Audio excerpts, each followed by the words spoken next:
High student, study science by Shubhankar চ্যানেলে তোমাদের স্বাগত। আমি শুভঙ্কর মণ্ডল। শুরু করছি তোমাদের পরবর্তী মডেল কোশ্চেন সেট 23, মডেল 23। এর আগে মডেল 22 পর্যন্ত আপলোড করা হয়েছে। যারা ভিডিও দেখোনি অবশ্যই চ্যানেলটিকে প্লেলিস্টে ভিডিও দেখে নিও। আর যারা চ্যানেলে নতুন অবশ্যই চ্যানেলটিকে একটু সাবস্ক্রাইব করে দিও এবং ভালো লাগলে ভিডিও শেয়ার করে দিও, বন্ধুদের মধ্যে একটু শেয়ার করে দিও।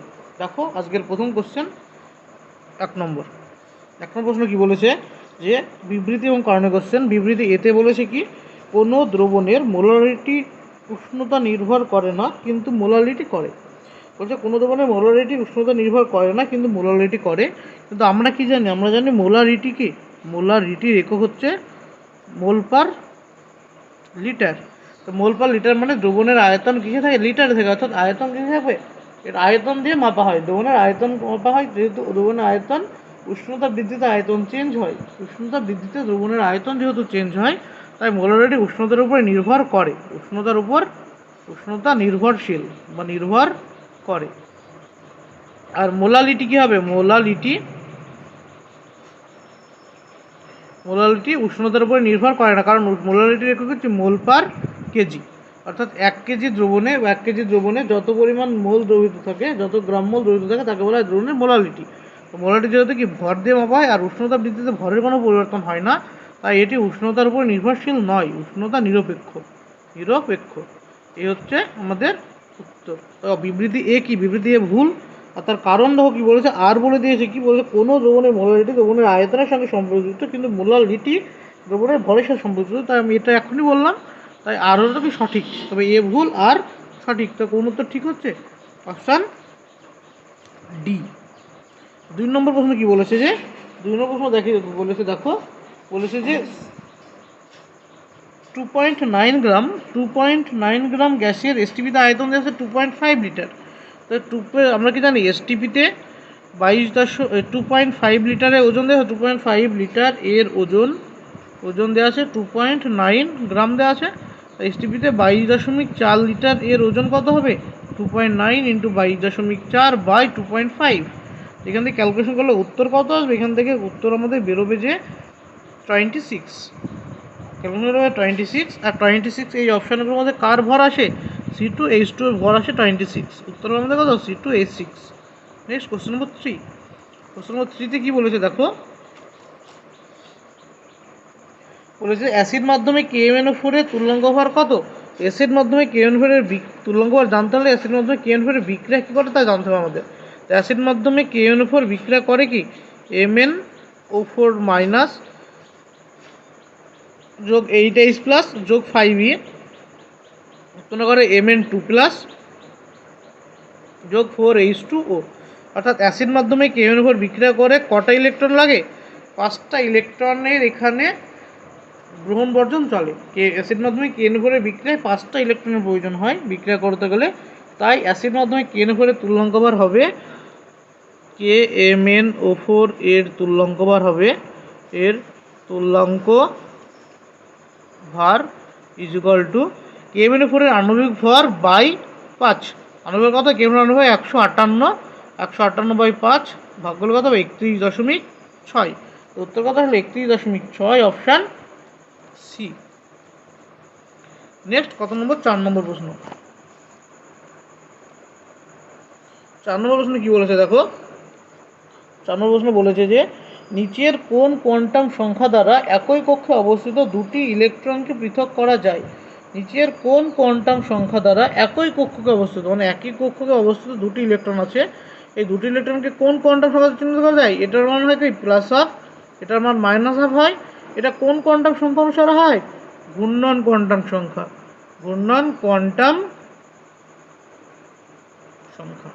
তো উত্তর হলো ঘূর্ণন কোয়ান্টাম সংখ্যা, অপশান এ। নেক্সট কোশ্চেন নম্বর 5। 5 নম্বর কোশ্চেনে বলেছে বিবৃতি 1 এবং বিবৃতি 2 এর কোশ্চেন। বিবৃতি 1-এ কি বলেছে যে একটি পরমাণুর দুটি ইলেকট্রনের 4টে কোয়ান্টাম সংখ্যার মান সমান হয়। কি বলেছে?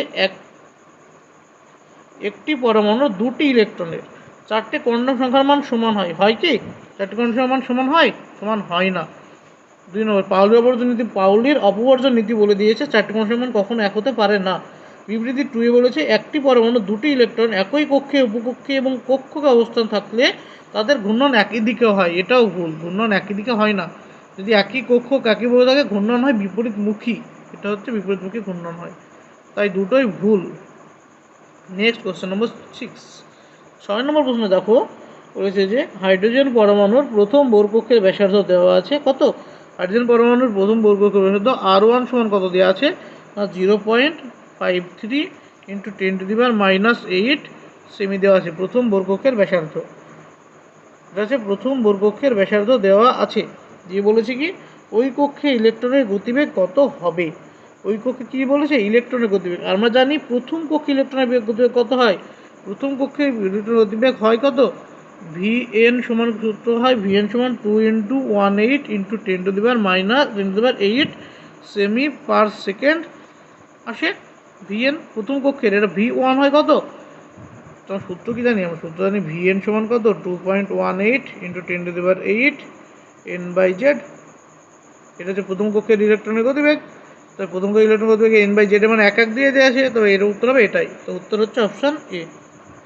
নেক্সট কোশ্চেন নম্বর 7, 7 নম্বর কোশ্চেন কি বলেছে বলেছে নিম্নোক্ত চারটি ইলেকট্রন বিন্যাস শক্তির ক্রমবর্ধমান রূপে সাজালে কোনটি সঠিক হবে।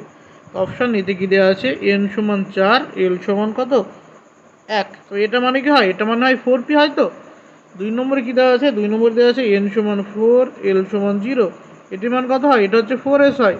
তারপরে 3 নম্বরে কী দেওয়া আছে, 3 নম্বরে দেওয়া আছে n সমান 2, l সমান 2, এটার মান কত হয় n সমান 3, সরি n সমান 3, l সমান 2 হলে এটা হয় 3d।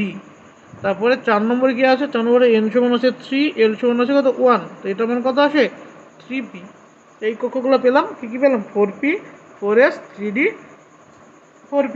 তো এদের শক্তির ক্রম কী হবে, শক্তির ক্রম n+l নিয়ম অনুসারে হয় যে কার n+l এর মান সব থেকে কম, সব থেকে n+l এর মান, এখানে n+l এর মান কত আসছে 4, এখানে 4, এখানে কত 5, আর এখানে হচ্ছে 5।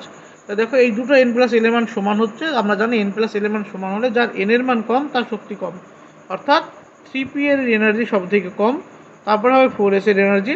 তারপরে এই দুটো দেখো 5 আসছে n+l এর মান, তো এর মধ্যে n এর মান 3 হচ্ছে এটা, তাই 3d, তারপরে হচ্ছে 4p। এই হলো শক্তির ক্রম।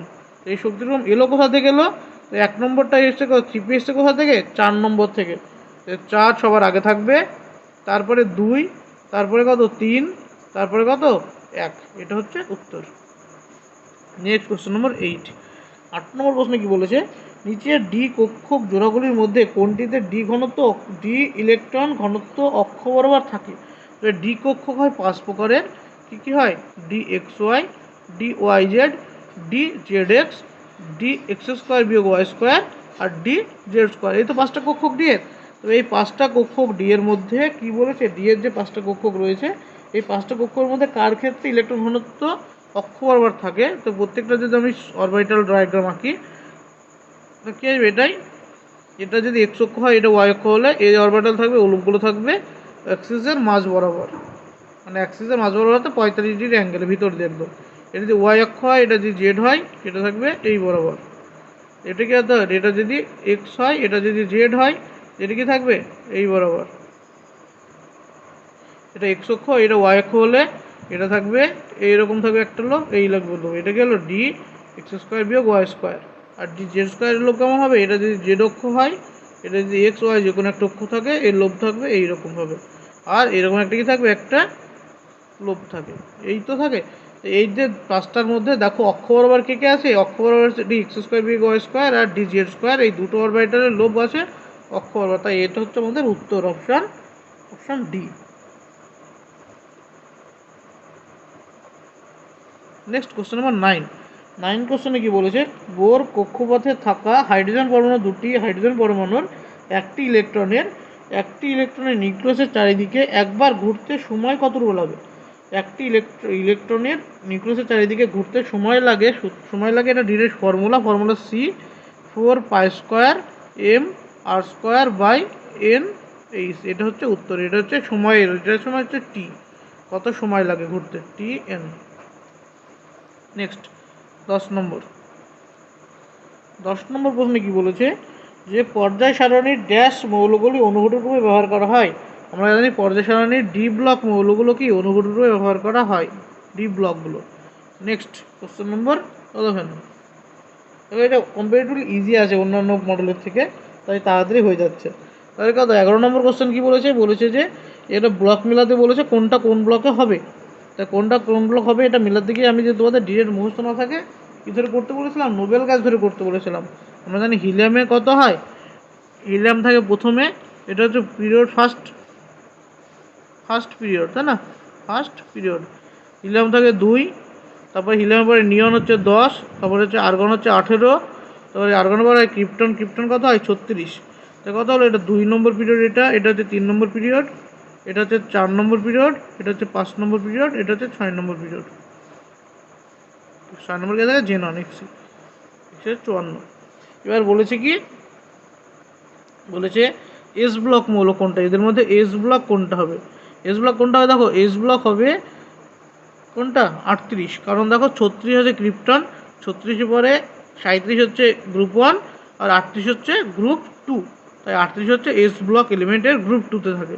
তারপরে পি ব্লক কোনটা হবে, পি ব্লক কোনটা হবে, দেখো এর মধ্যে যার থেকে পাস মাইনাস করলে যেটার মধ্যে থাকবে, মানে -5 মধ্যে যেটা থাকবে বা -6 মধ্যে যেটা থাকবে সেটা হচ্ছে ডি ব্লক। ডি ব্লক কোনটা হবে, 36 থেকে 3 বাদ দিলে তো 33 আসে, তাই 33 কোনটা আসবে, পি ব্লক আসবে। 33 কোথায় আসবে, পি ব্লক এলিমেন্ট। আর আমরা জানি ডি ব্লক এলিমেন্ট কত হয়, ডি ব্লকের 26 হয়, 26 কার, আয়রনের 26 হয়।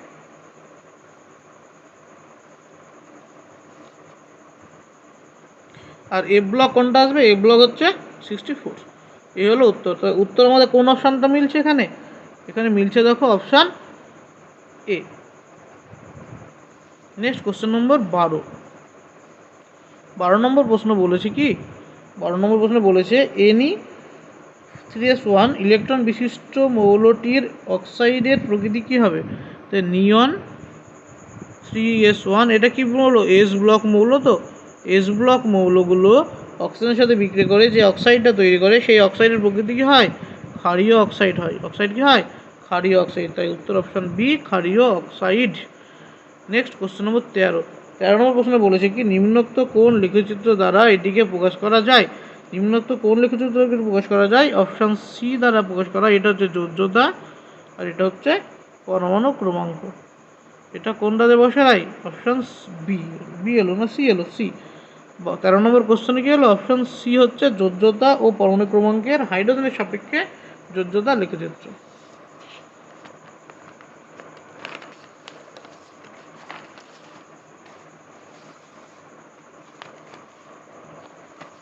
নেক্সট কোশ্চেন নম্বর 14 নম্বর প্রশ্ন বলেছে কি, নিম্নোক্ত কোনটির বন্ধন ক্রমের মান সর্বোচ্চ।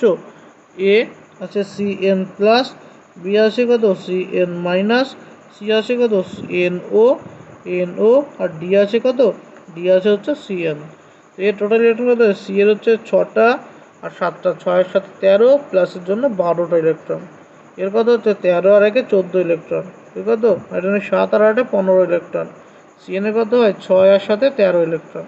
এবার আমরা কি জানি, যার ইলেকট্রন হচ্ছে 14 তার বন্ধন ক্রম হয় 3। 15 হলে কত হয় 2.5, 13 হলে কত হবে 2.5, তারপরে 12 হলে কত হবে 2।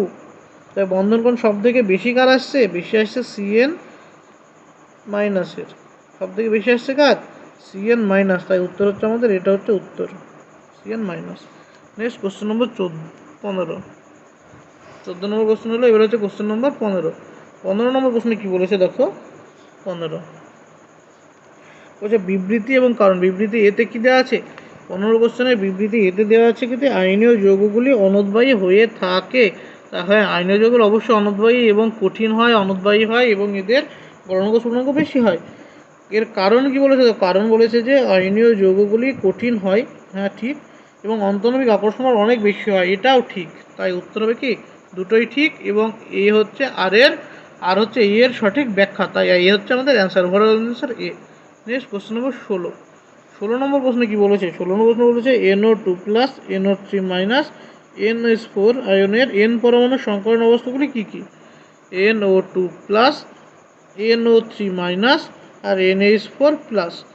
এর সঙ্গে দোষটা কত হবে? এর হাইব্রিডাইজেশন H ইকুয়াল আসবে কত? H ইকুয়াল টু হাফ নাইট্রোজেনের কেন্দ্রীয় পরমাণু থেকে 5টা ইলেকট্রন বিয়োগ 1, তো কত হলো 4।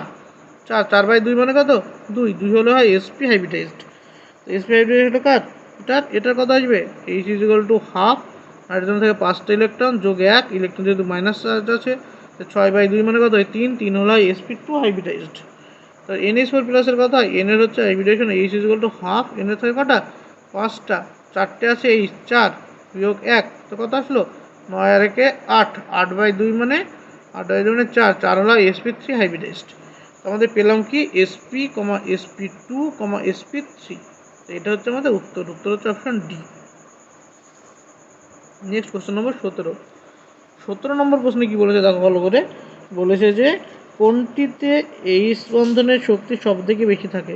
তো এইচ বন্ধন কে করে? এইচ বন্ধন করে হচ্ছে যে হাইড্রোজেনটি কার সাথে যুক্ত থাকে? অক্সিজেন, নাইট্রোজেন অথবা ফ্লোরিন, এই 3টে ইলেকট্রনিক মৌলের কোনো একটা সাথে যুক্ত থাকে, এবং পাশে যদি এই 3টে ইলেকট্রনিক মৌলের কোনো একটা মৌল থাকে, মানে এর সাথে যুক্ত হাইড্রোজেন, এর সাথে যুক্ত যে কোনো একটা সাথে যুক্ত হাইড্রোজেন, এবং এই পাশে যদি এর মধ্যে যে কোনো একটা মৌল থাকে, তখন তাদের মধ্যে হাইড্রোজেন বন্ধন তৈরি হয়। কোন হাইড্রোজেন বন্ধন শক্তি সব থেকে বেশি হবে? যদি সব থেকে তীব্র তড়িৎ মৌল এফের সাথে যুক্ত থাকে, পাশে এফ থাকে, তীব্র থাকলে কি হবে?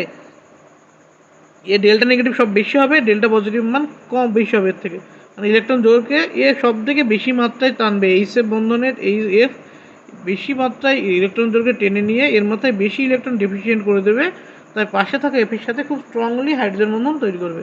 তো এই হাইড্রোজেন বন্ধনটা কি সব থেকে শক্তিশালী হাইড্রোজেন বন্ধন। নেক্সট কোশ্চেন নম্বর 18 নম্বর প্রশ্নে কি বলেছে? 18 নম্বর প্রশ্ন বলেছে কত? 18 নম্বর দেখো, হ্যাঁ 18 নম্বর প্রশ্ন বলেছে যে CCl4, CH3 এবং CH4 এর দ্বিমেরু ভ্রামক কার? CCl4, CHCl3 আর CH4 এদের দ্বিমেরু ভ্রামকের মান জানতে চেয়েছি। দ্বিমেরু ভ্রামকের ক্রম কোনটা হবে? CCl4 এর দ্বিমেরু ভ্রামক কত হবে? CCl4 এর দ্বিমেরু ভ্রামক কত হবে? 0 হবে, 0। কারণ কি? প্রত্যেকটা দেখো সিএল বন্ড, CCl বন্ড, প্রত্যেকটা কি বন্ড? CCl বন্ধন।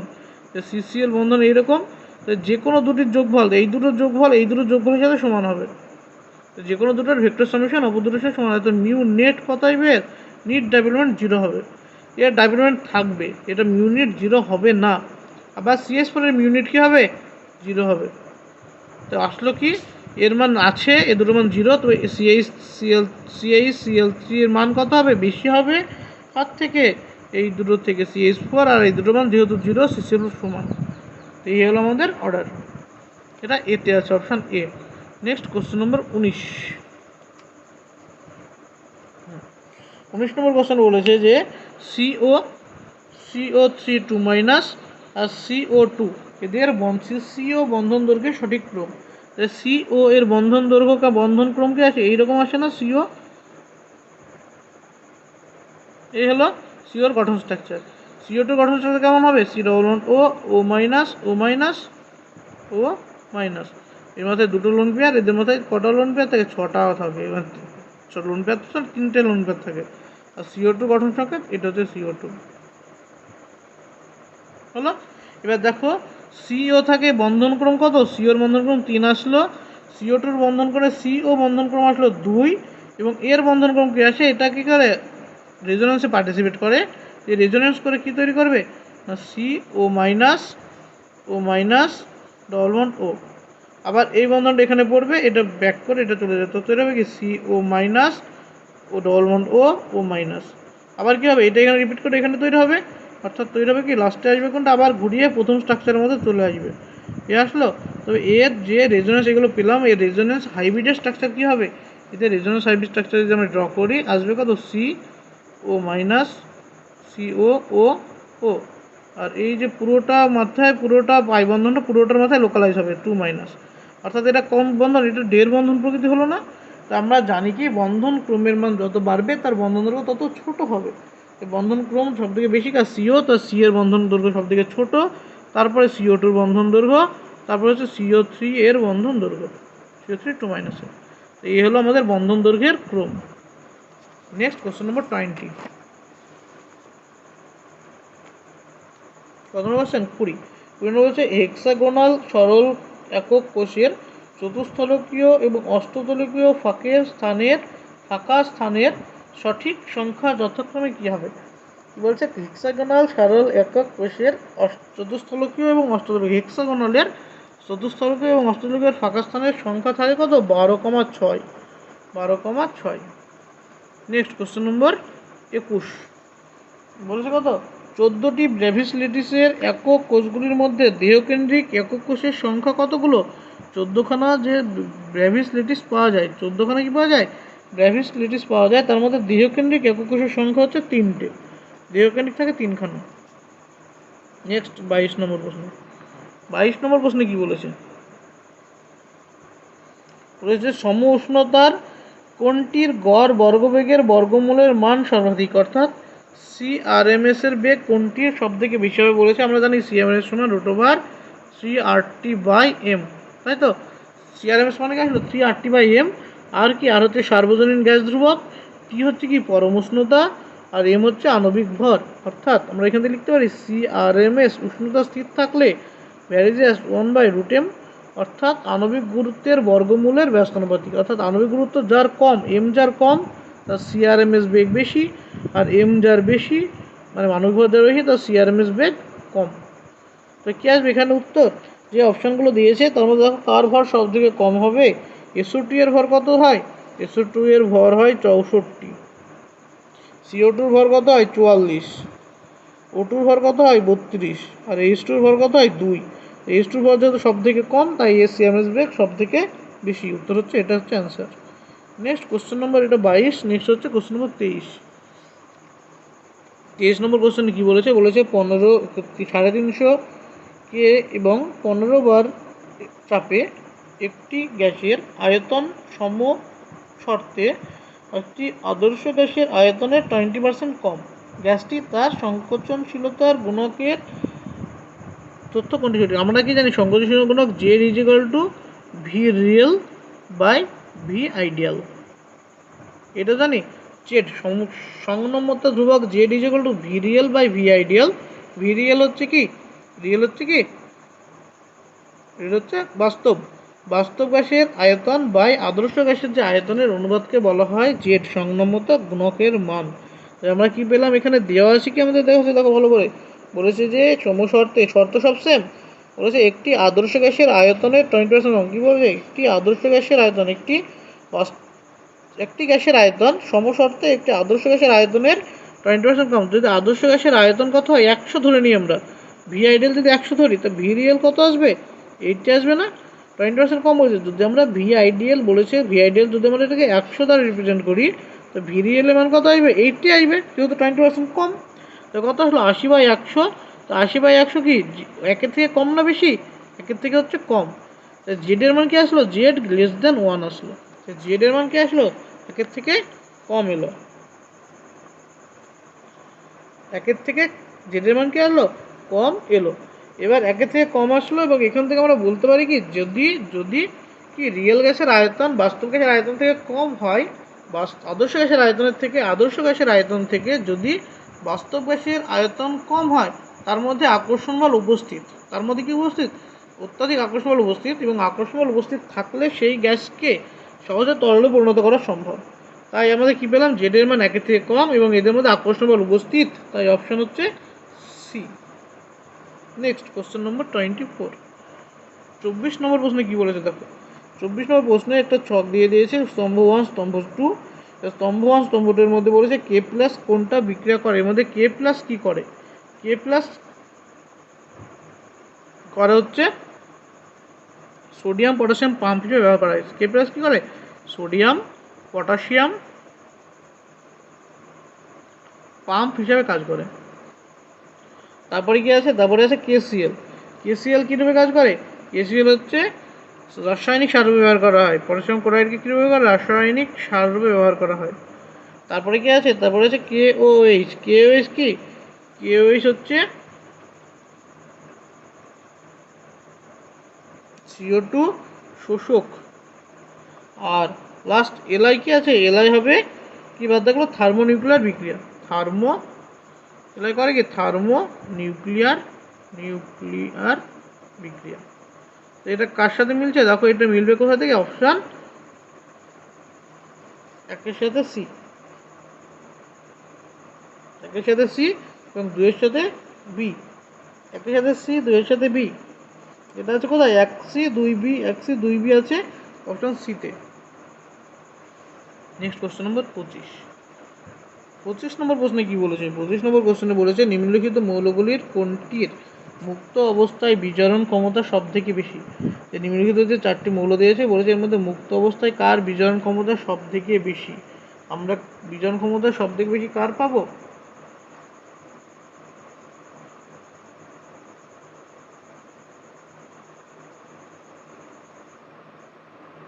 বিজারণ ক্ষমতা সব থেকে বেশি কার হবে? বিজারণ ক্ষমতা মানে কি? যে খুব সহজে ইলেকট্রন ত্যাগ করতে পারে তার বিজারণ ক্ষমতা সব থেকে বেশি হবে। কি বললাম? যে খুব সহজে ইলেকট্রন ত্যাগ করতে পারবে তার বিজারণ ক্ষমতা সব থেকে বেশি হবে। এদের মধ্যে সিএস খুব সহজেই কী করতো? ইলেকট্রন ত্যাগ করতে পারে, তাই সিএস এর বিজারণ ক্ষমতা সব থেকে বেশি হবে। নেক্সট কোশ্চেন নম্বর 26। 26 নম্বর প্রশ্ন বলেছে নিম্নোক্ত কোনটি ডিমের খোলকের প্রধান উপাদান। ডিমের খোসায় প্রধান উপাদান হিসেবে ক্যালসিয়াম কার্বনেট। সবাই জানি আমরা ডিমের খোলায় কী থাকে? Calcium carbonate. নেক্সট কোশ্চেন নম্বর 27। 27 নম্বর কোশ্চেনে বলেছে কি দেখো, জলে কলিচুনের প্রলম্বনকে কি বলা হয়? জলের কলিচুন, কলিচুনের প্রলম্বন হচ্ছে CaOH সোল্টোয়াইস, যে জলের কলিচুন যেটা, একে বলা হয় কি? Milk of lime. কি বলা হয়? Option D, milk of lime বলা হয়, মিল্ক অফ লাইম। তাই উত্তর আসলে অপশান ডি। নেক্সট কোশ্চেন নম্বর 28। 28 নম্বর প্রশ্ন কি বলছে? জলীয় যৌবনের দ্রাব্যতার সঠিক ক্রম কোনটি? জলীয় যৌবনের দ্রাব্যতার সঠিক ক্রম কোনটি হবে? আমরা কি জানি জলীয় দ্রবণে সব থেকে বেশি মাত্রায় দ্রবীয় থাকে আয়নীয় যৌগ। আয়নীয় যৌগ, আয়নীয় যৌগ জলে সব থেকে ভালো মাত্রায় দ্রবীভূত হয়, আর সমযোজী যৌগ জলে সব থেকে কম মাত্রায় দ্রবীভূত হয়। আয়নীয় যৌগগুলো জলের দ্রাব্যতা কি? জলে দ্রাব্যতা বেশি। আয়নীয় যৌগ জলের দ্রাব্যতা বেশি। তার মধ্যে যে এখানে সালফেট লবণগুলো দেওয়া আছে, অর্থাৎ গ্রুপ 2 এর সালফেট লবণ বলা আছে যেখানে, এই গ্রুপ 2 এর যৌগ মৌলগুলো আছে বেরিলিয়াম 2+, বেরিলিয়ামের পর হয় কি? ম্যাগনেসিয়াম 2+, তারপরে আছে বেরিলিয়াম, ম্যাগনেসিয়াম, ক্যালসিয়াম, তারপরে স্ট্রংসিয়াম, তারপরে বেরিয়াম 2+। এই তো এই হচ্ছে গ্রুপ 2 এলিমেন্ট। পরপর আমি লিখলাম, প্রথমে থেকে বেরিলিয়াম, তারপরে ম্যাগনেসিয়াম, ক্যালসিয়াম, স্ট্রংসিয়াম, বেরিয়াম। তা আমরা গ্রুপ 2 এর বাম উপর থেকে নিচে গেলে, এটা উপর থেকে নিচে আছে, উপর থেকে নিচে গেলে কি হবে? আকার বাড়বে, আকার বাড়ে। গ্রুপ 2 এর উপর থেকে নিচে গেলে আকার বাড়ে। আর আমরা জানি গ্রুপ 2 এর উপর থেকে নিচে গেলে আকার যেহেতু বাড়বে, তাই এখানে বড় আকারের অ্যানায়ন, অ্যানায়ন কে আছে? SO4 2-, SO4 2-, অ্যানায়নের আকার কি? অ্যানায়ন বড়। আর কোন ক্যাটায়ন বড় এর মধ্যে? এর মধ্যে ক্যাটায়ন বড় কোনটা? ক্যাটায়ন বড় হচ্ছে, এখানে আমরা SO4 লিখি, অ্যানায়ন কি? SO4 2-, আকার কি? আকার বড়। অ্যানায়নের আকার বড়, এটা অ্যানায়ন, অ্যানায়নের আকার বড়। তো বড় আকারের অ্যানায়ন ক্যাটায়নের সাথে সব থেকে ভালো ইন্টারাকশন হবে। বড় আকারের অ্যানায়ন বড় আকারের ক্যাটায়নের সাথে ভালো ইন্টারাকশন করে, অর্থাৎ এই যৌগের মধ্যে আয়নীয় প্রকৃতি সব থেকে বেশি হবে। আর এর যৌগের ভিতরে ইন্টারাকশন সব থেকে কম হবে, কারণ এর আকার ছোট। ছোট আকারের ক্যাটায়ন বড় আকারের অ্যানায়নের সাথে খুব কম মাত্রায় ইন্টারাকশন করে, তাই আকার কী হবে? এদের মধ্যে ইন্টারাকশন কম, অর্থাৎ এদের মধ্যে সমযোজিত বেশি। এইভাবে একটা বলতে পারি। আর 2 নম্বর এখানে ফ্যাজান্স রুলের মাধ্যমে বলতে পারি। ফ্যাজান্স রুলে কী বলেছিল? যদি ক্যাটায়নের আকার বড় হয়, ক্যাটায়নের যদি আকার ছোট হয়, আর ক্যাটায়নের ছোট আকারের ক্যাটায়ন বেশি মাত্রায় কী করতে পারে? পোলারাইজেশন ঘটাতে পারে,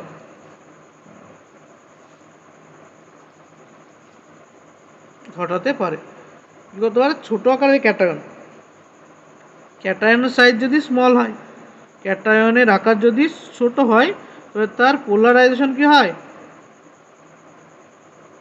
পোলারাইজেশন বেশি হয়। ছোট আকারের ক্যাটায়ন বড় আকারের অ্যানায়নকে বেশি মাত্রায় পোলারাইজ করতে পারে, অর্থাৎ যে BeSO4 যে যৌগটা তৈরি হবে, এই যৌগের ভিতরে সমযোজী চরিত্রের পরিমাণ অনেক বেশি হয়ে যাবে। আর সমযোজী চরিত্র বেশি হয়ে গেলে সেটি জলীয় দ্রবণে দ্রবীভূত হবে না। তাই আমাদের দ্রবীভূতর ক্রম কী হবে? যত ক্যাটায়নের আকার বাড়তে থাকবে সেটা তত আয়নীয় প্রকৃতির থাকবে। ক্যাটায়নের আকার বাড়তে থাকলে আয়নীয় প্রকৃতির থাকবে। তার মধ্যে উত্তর আসছে কোনটা আমাদের? উত্তর আসছে বি এর সব থেকে কম, তারপরে আসছে MgSO4, তারপরে আসছে কি CaSO4, তারপরে SrSO4, তারপরে আসছে BaSO4, অর্থাৎ উত্তর আমাদের আসলো কি, উত্তর আসলো অপশান বি এরটা। দেখো উল্টে লেখা আছে, উল্টে লিখেছি, উল্টে লিখো এটাকে, উল্টে লিখে ওটা চলে আসবে। তো BaSO4 সব থেকে বেশি জলে দ্রবীভূত হয়। তারপরে কি আসে, তারপরে দ্রবীভূত হয় SrSO4, তারপরে কি হয় CaSO4, তারপরে হয় MgSO4, তারপরে হয় BeSO4। এটা হচ্ছে জলে দ্রবীভূত হওয়ার ক্রম। এটা হচ্ছে আমাদের উত্তর, অপশান সি, সরি বি নয়, অপশান সি আর উত্তর। নেক্সট কোশ্চেন নম্বর 29 কত নম্বর কোশ্চেন, 29 নম্বর কোশ্চেন। 29 নম্বর কোশ্চেনে কি বলেছে যে গ্রুপ 13 মৌলগুলির পারমাণবিক ব্যাসার্ধের ক্রম কি। গ্রুপ 13 এর পারমাণবিক ব্যাসার্ধ কী হয় আমরা জানি, উপর থেকে নিচে যত নামে। তো গ্রুপ 13 কী কী আছে, বোরন আছে, অ্যালুমিনিয়াম, গ্যালিয়াম, তারপরে কী হয়, তারপরে হয় ইন্ডিয়াম, তারপরে হয় থ্যালিয়াম, তাই তো। আমরা জানি উপর থেকে নিচে নামলে, গ্রুপের উপর থেকে নিচে নামলে আকার বাড়ে, এইটুকু তো আমরা জানি, আকার বাড়ে। তো এটা কি, এটা হচ্ছে জেনারেল ট্রেন্ড, আকার বাড়ে, এটা কি, এটা হচ্ছে জেনারেল ট্রেন্ড জিটি।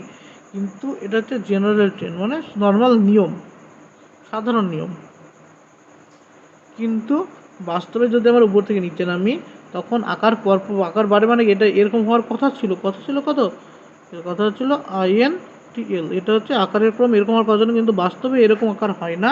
এদের ক্রম চেঞ্জ হয় কি, প্রথমে বোরন থাকে সব থেকে আকার ছোটো, তারপরে হয় গ্যালিয়াম, তারপরে কি হয়, তারপরে হয় অ্যালুমিনিয়াম, তারপরে হয় ইন্ডিয়াম, তারপরে হয় থ্যালিয়াম। এর যে এর কারণ কি, কারণ দেখো যখন অ্যালুমিনিয়াম থেকে যখন আমরা গ্যালিয়ামে আসবো, তো গ্যালিয়াম থেকে গ্যালিয়াম আসতে হলে এর মধ্যে ডি ব্লক এলিমেন্ট চলে আসে। কী আসে, ডি ব্লক এলিমেন্ট।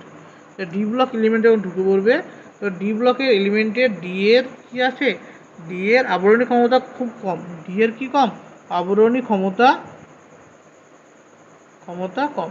ডি এর আবরণী ক্ষমতা কম হওয়ার জন্য, ডি ব্লক এলিমেন্টের ঢুকে যাওয়ার জন্য কি হয়, এদের আকার সেইভাবে বাড়ে না, বা আকার কমে যায়। আকার যে বৃদ্ধি পাবে সেটা বৃদ্ধি না পাবে, আকার কমে যায়, অর্থাৎ অ্যালুমিনিয়ামের আকারের থেকে গ্যালিয়ামের আকার ছোট হয়ে যায়। এই হচ্ছে তার উত্তর। এই উত্তর কি আমাদের সঠিক উত্তর হচ্ছে, এটা হচ্ছে আমাদের সঠিক উত্তর। সবথেকে কম আকার গ্যালিয়ামের, এই বোরনের, তারপরে গ্যালিয়াম, তারপরে অ্যালুমিনিয়াম, তারপরে ইন্ডিয়াম, তারপরে থ্যালিয়াম। এগুলো 29 নম্বর কোশ্চেন। নেক্সট কোশ্চেন নম্বর 30 নম্বর প্রশ্নে কি বলেছে দেখো, বিবৃতি এতে বলেছে কি, যে বোরন BF6 3- গঠন করতে পারে না। বোরন কী করতে পারে না, BF6 3- গঠন করতে পারে না, কারণ বি এর যোজ্যতা হচ্ছে 3, এবং বি এর আকার এতটাই ছোট। বি এর যে ইলেকট্রন বিন্যাস করবো আমরা, বি এর কত হয় 1s2 2s2 2p1। তো এটা 2p1 থেকে ইলেকট্রন বেড়ে গিয়ে এটা প্রথমে এটা কিসে থাকে, এটা হচ্ছে বোরন সাধারণ অবস্থায়, এবং বোরন যখন উদ্দীপিত অবস্থায় যাবে তখন 1s2 থাকে, 2s এর একটা ইলেকট্রন কোথায় যাবে, 2p2 হবে, অর্থাৎ 2s এর একটা ইলেকট্রন, 2pতে দুটো ইলেকট্রন ফাঁকা থাকলো।